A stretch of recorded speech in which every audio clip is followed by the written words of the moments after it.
अस्सलाम वालेकुम स्टूडेंट्स, हम चैप्टर नंबर 15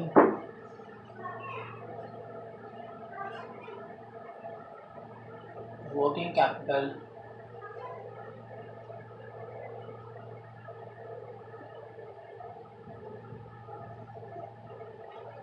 इसको हम डिस्कस कर रहे हैं और इसमें हमने कुछ टॉपिक्स जो हैं वो ऑलरेडी डिस्कस कर लिए हुए हैं। लाइक कैश मैनेजमेंट हमने इसमें डिस्कस किया था, हमने इसमें इन्वेंट्री मैनेजमेंट को डिस्कस किया था और अब जो हमारी डिस्कशन चल रही है इसमें this is about account receivables management.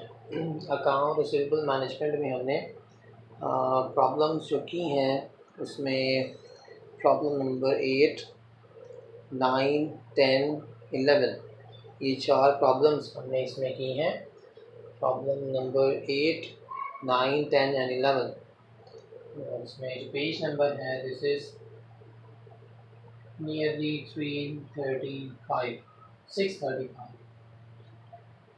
635 में ये प्रॉब्लम स्टार्ट होती हैं प्रॉब्लम 8 से। और आज हमने जो इसमें प्रॉब्लम करनी है this is problem number 12। Account receivables के बारे में ही ये प्रॉब्लम है और प्रॉब्लम को रीड करने से पहले हम टेबल बना लेते हैं। हमें जो हर प्रॉब्लम में चाहिए होता है हम वो टेबल यहाँ पे पहले लिख लेते हैं। इसमें हमने देखा था हमें सेल्स, एवरेज कलेक्शन पीरियड, ये जो दो हैं ये हमारी कोई लाजमी रिक्वायरमेंट्स नहीं है। ये हो तो ठीक है, ना हो तो इनका होना लाजमी नहीं है। देन हमें चाहिए होता है account receivable turnover, unit sold, then selling price,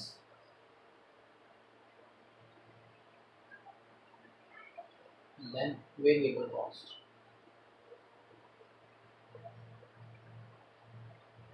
ये 4 ये हमने पढ़ा था कि हमारी ये लाजमी रिक्वायरमेंट्स हैं, ये चारों लाजमी होनी चाहिए। एंड देन एडिशनल इंफॉर्मेशन जो हमें दी जा सकती है उसमें बैड डेट्स आ जाते हैं और उसमें डिस्काउंट आ जाता है। ये जो दो हैं डिस्काउंट और बैड डेट्स ये एडिशनल इंफॉर्मेशन है।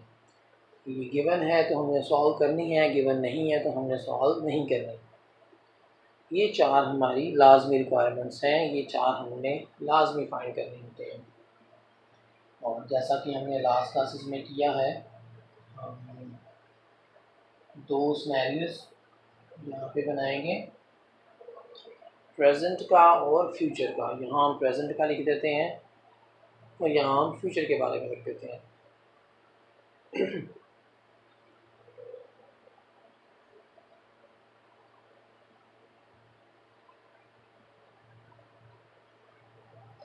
Present and proposed. ओके, तो ये टेबल आपने पहले बना लिया। अब हम प्रॉब्लम देखते हैं, problem number 12 and page number 637। 13th edition में जो पेज है दिस इज़ 637 और मे बी 14th में ये थोड़ा चेंज हो। और ये आप देखें अपने सामने, इसको ओपन करके रखें क्वेश्चन को। देखिए इसमें है शॉर्टनिंग दी क्रेडिट पीरियड। क्रेडिट पीरियड क्या होता है ये हम देखते हैं, पहले क्वेश्चन हम पढ़ लेते हैं। A firm is contemplating shortening its credit period from 40 to 30 days. Firm चाहती है कि वो अपना क्रेडिट पीरियड 40 डेज़ से रिड्यूस करके 30 डेज़ कर दे। इसका मतलब ये होता है क्रेडिट पीरियड का कि वो अपने कस्टमर्स को अभी 40 दिन देती है पेमेंट करने के लिए, वो चाहती है कि वो इसको रिड्यूस करके 30 डेज़ कर ले, वो अपने कस्टमर्स को 30 दिन दिया करे पेमेंट करने के लिए। And believes that as a result of this change its average collection period will decline from 45 to 36 days. देखें, अभी जो उसका कलेक्शन पीरियड, अभी जो उसका क्रेडिट पीरियड है, जो वो पेमेंट के लिए टाइम देता है वो 40 डेज़ का है, जबकि उसका जो कलेक्शन पीरियड है वो 45 डेज़ का है। इसका मतलब है कि वो अपने कस्टमर्स को अभी 40 दिन का टाइम देती है और उसके कस्टमर्स उसको 45 डेज़ में पेमेंट कर देते हैं, जबकि वो चाहता है कि वो कलेक्शन कि वो क्रेडिट पीरियड को 30 डेज़ कर दे, और जिससे क्या होगा, उसका एवरेज कलेक्शन पीरियड हो जाएगा 36 डेज़, यानी कि उसके कस्टमर उसको फिर 36 दिन में पेमेंट कर देंगे।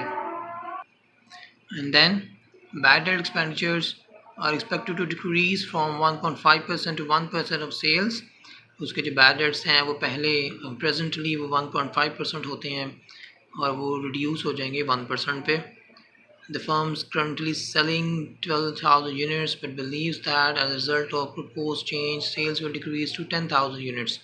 अभी उसके जो सेल्स है वो 12,000 यूनिट्स है और वो उसको लगता है कि ये चेंज लाने से उसके यूनिट्स 10,000 रह जाएंगे, सेल उसकी डिक्रीज़ हो जाएगी। Sale price per unit is 56 and the variable cost is 45. The firm has a required return is 25%। तो उसकी सेल प्राइस भी गिवन है, वेरिएबल कॉस्ट भी गिवन है और उसका इंटरेस्ट रेट भी गिवन है, और हमने ये बताना है कि evaluate this decision and make a recommendation of the company, कि कंपनी को क्या ये डिसीजन करना चाहिए या नहीं करना चाहिए। चलें, ये सारा डाटा हम टेबल पे कॉपी करते हैं। ओके, तो हम रीड करते हैं क्वेश्चन को। इसमें हमें सबसे पहले एवरेज कलेक्शन पीरियड दिया गया है 45 डेज़ का, जो कि रिड्यूस होकर 36 डेज़ का हो जाएगा। बैड डेट्स हमें कहा गया है कि इसमें 1% है, प्रेजेंटली ये 1.5% हो जाएंगे। देन सेल्स के यूनिट्स दिए गए हैं 12,000 यूनिट्स, वो प्रेजेंट में हैं और वो डिक्रीज़ होकर 10,000 यूनिट्स रह जाएंगे। एंड सेल प्राइस हमें 56 दी गई है, सेल प्राइस चेंज नहीं होती, वो सेम रहती है। वेरिएबल कॉस्ट हमें दी गई है 45 की, वेरिएबल कॉस्ट भी सेम रहती है, ये भी चेंज नहीं होती। एंड देन हमें इंटरेस्ट रेट दिया गया है 25%। Okay, this is the complete data. हमें गिवन जो चीज़ें नहीं हैं उसमें ये चीज़ें, हमें सेल्स नहीं दी गई और अकाउंट्स पेबल टर्नओवर नहीं दिया गया, और डिस्काउंट ये तो एडिशनल इन्फॉर्मेशन होती है, ये हमें नहीं दिया, तो हमें इसके बारे में सोचना ही नहीं है। अब इसमें से हम देखते हैं कि हमने क्या चीज़ें पहले फाइंड करनी है।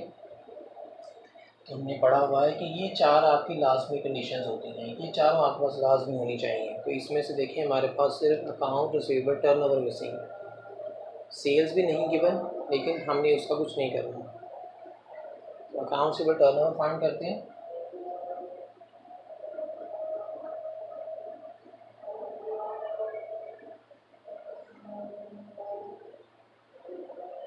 लगेगा 8, देन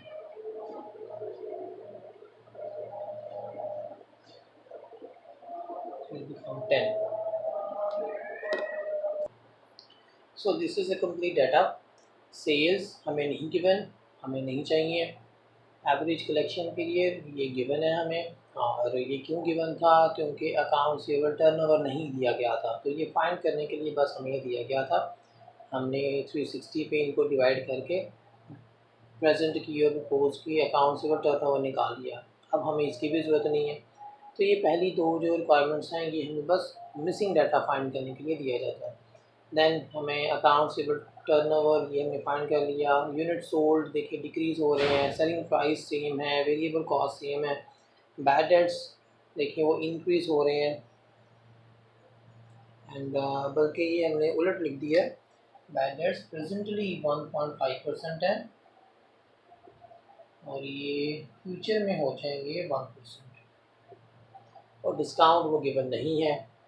तो अब हम उसको सॉल्व करते हैं। सॉल्व करने के लिए हमने उसी तरह से पहले कंट्रीब्यूशन निकालना होता है, फिर हमने मार्जिनल इन्वेस्टमेंट निकालनी होती है, और उसके बाद ये बैड डेट्स या डिस्काउंट में से अगर कोई चीज़ दी गई है तो फिर हमने वो फाइंड करनी है। ओके, हम पहले फाइंड करते हैं additional profit contribution.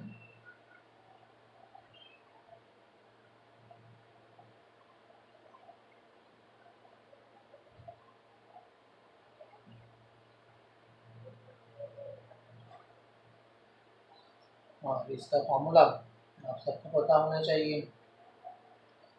It is unit sold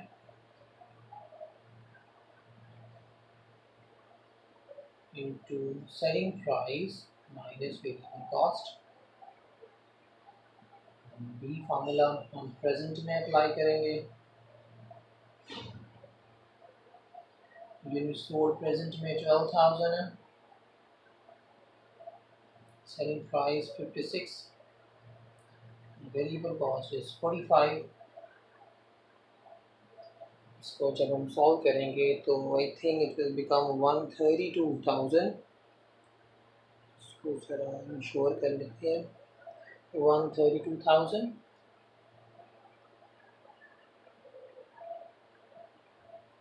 then proposed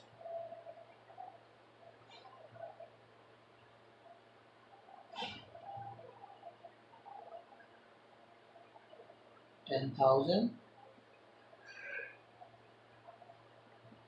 selling price minus variable cost, and it will become I think 1,10,000।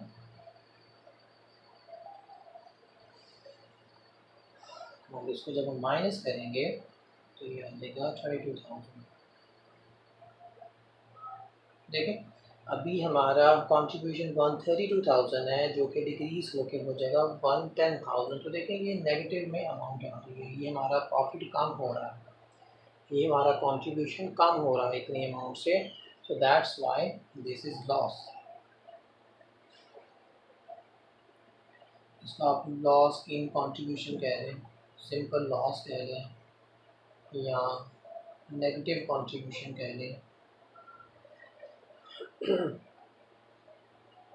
So this is our negative contribution or loss in contribution or simply loss। चलिए इसको आप note करें, फिर हम इसको next solve करते हैं। Okay, 22,000 इसका नेगेटिव में आंसर आ रहा है, और बाकी देखते हैं।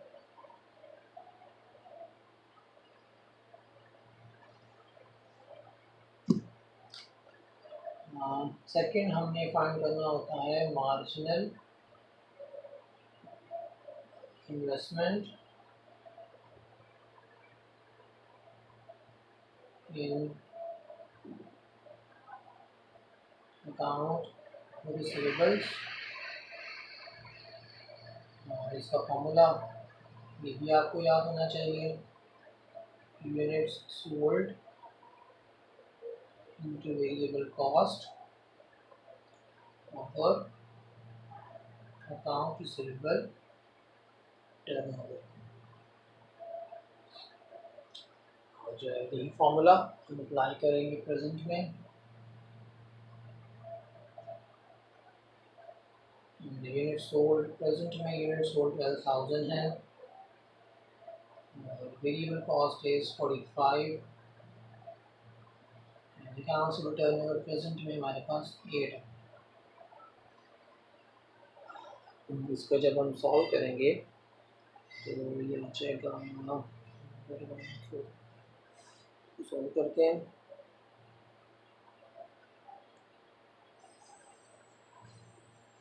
$67,500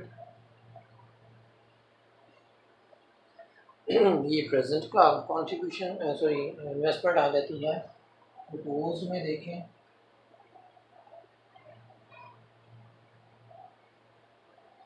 $10,000 यूनिट्स हैं, 45 सेलिंग प्राइस है, और टर्नओवर 10 है। It will become 45,000।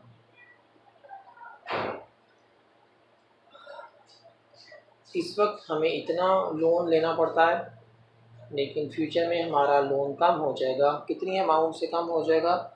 This is 22,500। तो इतना हमारा लोन कम हो जाएगा।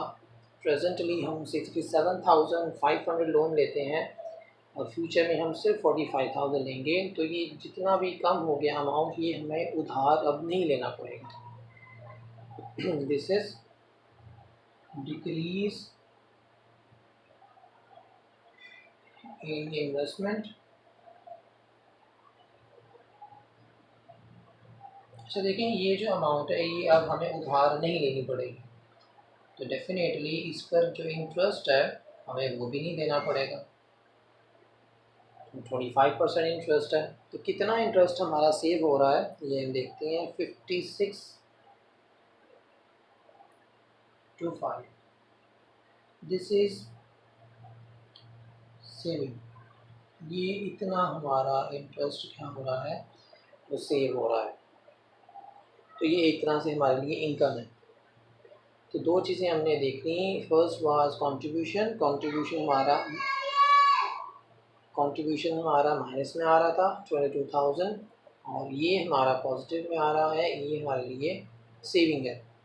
अच्छा, ये दो तो लाजमी हिस्से होते हैं क्वेश्चन के। अब हम देखते हैं कि एडिशनल डिस्काउंट और बैडर्स में से क्या दिया हुआ है। तो हमें बैडर्स दिए हुए हैं, तो हम इनको सॉल्व करते हैं। इसको आप पहले नोट कर लें। Okay, then badass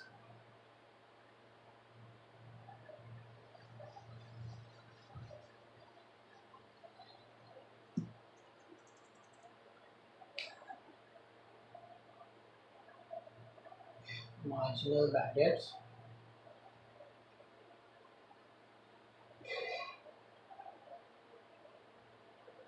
present. इसका कोई फॉर्मूला नहीं होता, सिंपल हम सॉल्व करेंगे इसको। प्रेजेंट में देखिए हमारे बैडर्स कितने हैं। अब मैंने बताया था कि बैडर्स सेल्स पर निकालते हैं हमेशा। देखिए प्रेजेंट में हमारी सेल है 12,000 यूनिट्स। एक यूनिट हम सेल करते हैं 56 का, तो इनको मल्टीप्लाई करके हमारी टोटल सेल्स निकल आएंगी। इन टोटल सेल्स का 1.5% हमारे बैडर्स हैं। तो ये देखिए कितने आ जाते हैं। These are 10,080। ये हमारे प्रेजेंट में बैडर्स होते हैं। प्रपोज्ड फ्यूचर में कितने हो जाएंगे? फ्यूचर हमारी सेल कम हो रही है, सेल प्राइस हो रही है और बैडर्स 1% है, तो ये आ जाएगा 5600।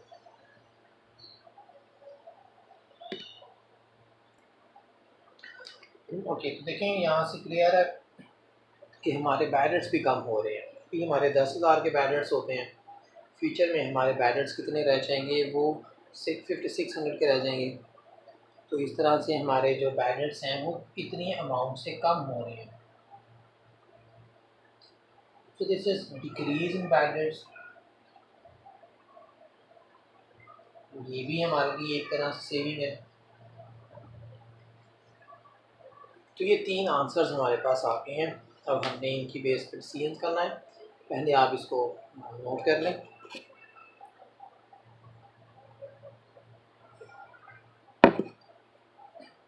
ओके, तो इनके हम आंसर्स लिखते हैं और फिर इसको हम फाइनल डिसीजन करते हैं। सबसे पहले हमने देखा था कंट्रीब्यूशन।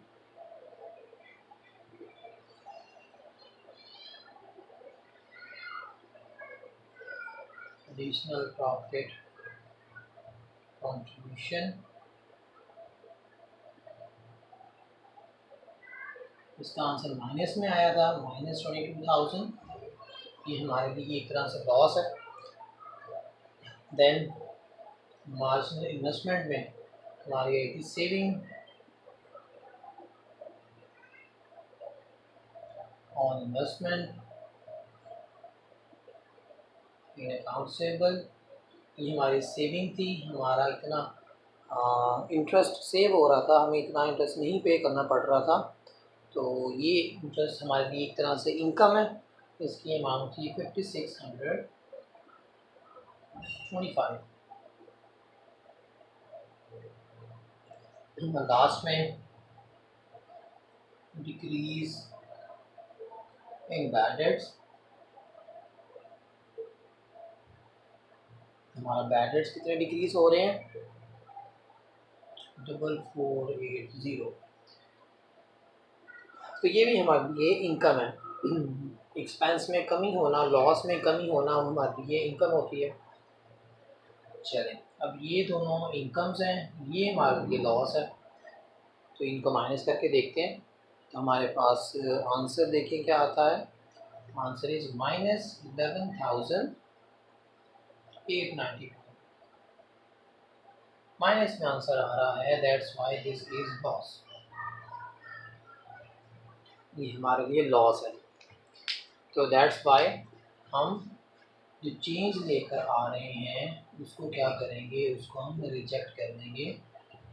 हम अपनी करंट पॉलिसी को ही फॉलो करते रहेंगे। हम अपने जो क्रेडिट पीरियड उसने हमें शुरू में बताया था उनको हम चेंज नहीं करेंगे। चलें, ये नोट करें, और कोई चीज़ पूछनी है आपने तो आप इसमें से पूछ लें। Thank you.